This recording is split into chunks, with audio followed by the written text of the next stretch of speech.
The headlines hit like a shockwave on both sides of the Atlantic, and almost no one saw it coming. Prince Harry and Meghan Markle, the couple who dramatically abandoned the UK in 2020 while vowing never to return, have now resurfaced on British soil under circumstances insiders are describing as nothing short of a frantic retreat from California. This wasn't a holiday visit. It wasn't a quiet family stopover. Multiple sources confirm that the Sussexes abruptly packed up their Montecito life and fled with their children in what insiders characterize as full-blown panic mode. And the timing couldn't be more revealing.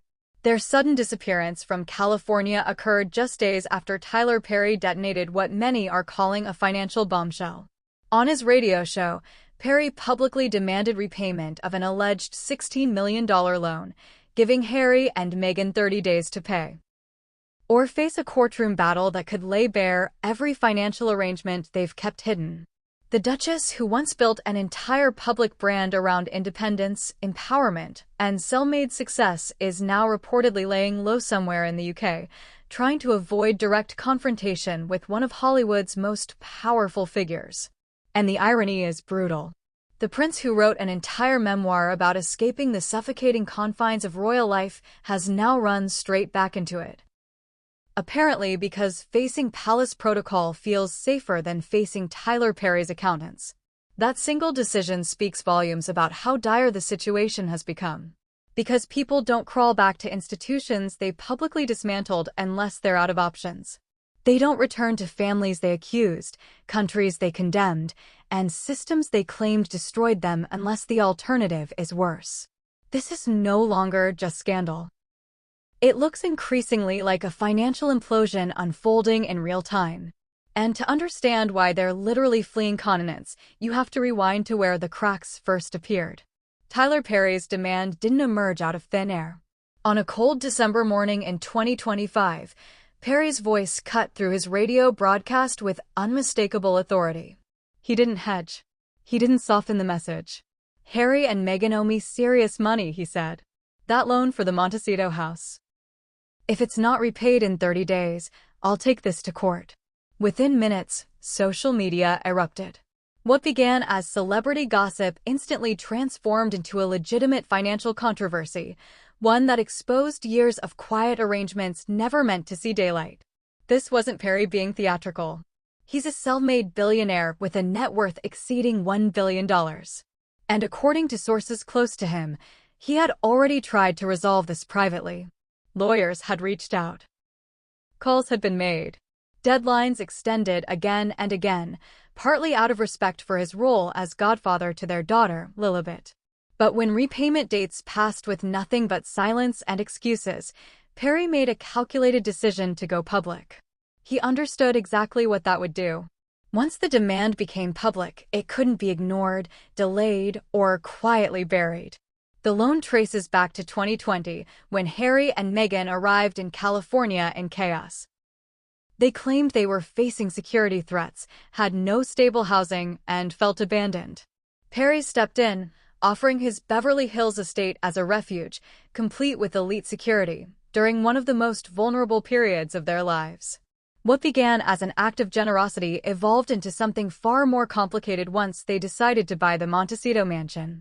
That estate wasn't just a home. It was a $14.65 million declaration, proof they didn't need royal money or protection. 9 bedrooms, 16 bathrooms, tennis courts, rose gardens, ocean views. A statement property meant to project independence and success. Public records show a $9.5 million mortgage. That leaves more than $5 million unaccounted for in down payment and closing costs. And that's where Perry's alleged loan enters the picture. Multiple outlets report that Perry didn't just offer shelter, he allegedly fronted millions to help them secure the property when traditional financing fell short. These weren't formal bank loans. They were Hollywood handshake deals, based on trust, reputation, and promises of future income. At the time, those promises seemed solid. A reported $100 million Netflix deal.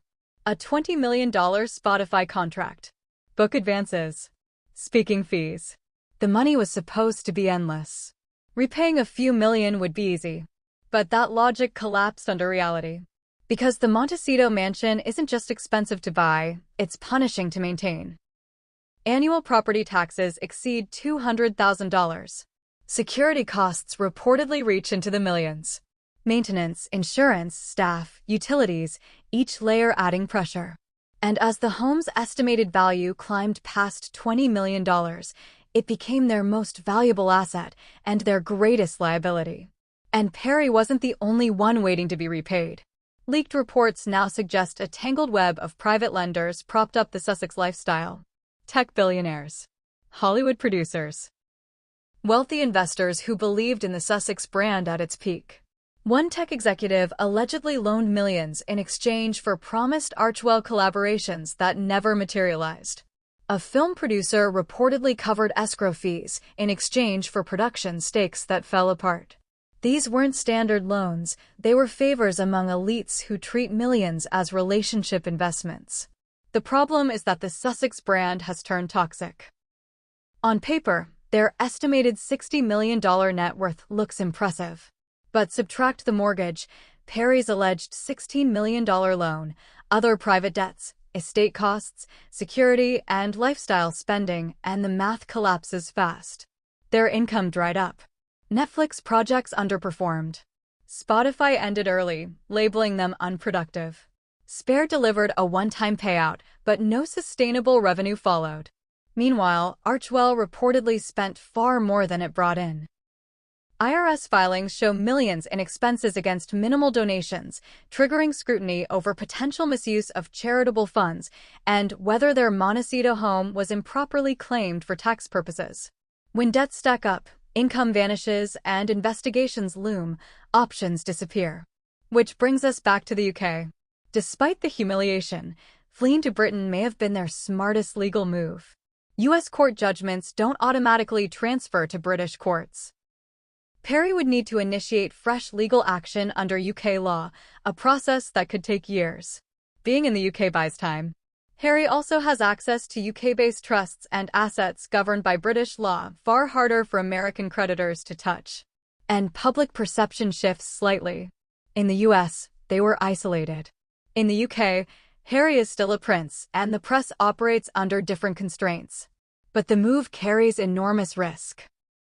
Because the family they ran back to has no obligation to save them. According to insiders, the reception has been icy.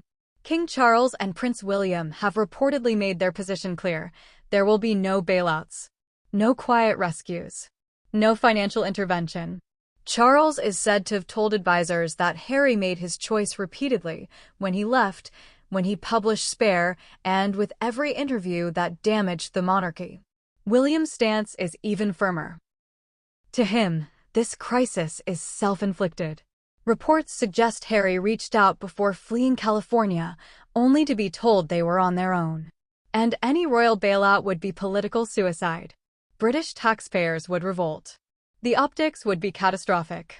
Meanwhile, Perry's lawyers aren't idle. International debt recovery is complex, but possible. If litigation proceeds, discovery would expose everything: loans, emails, tax records, promises, assets. Other creditors would follow. Lawsuits could cascade. The IRS investigation doesn't stop at borders either. Fleeing during scrutiny only raises red flags. So now they're trapped.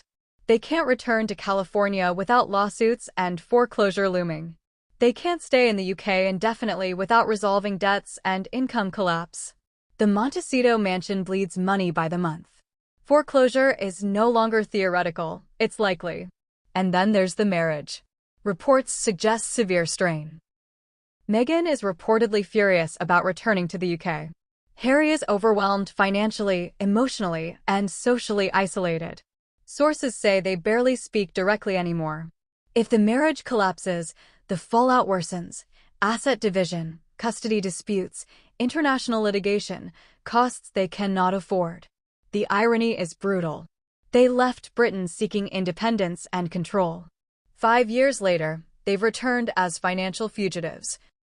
Cut off from family, shielded only by legal technicalities, watching the empire they built on borrowed money collapse. Tyler Perry's $16 million demand was just the spark. The explosion was years in the making. And now, there's nowhere left to run.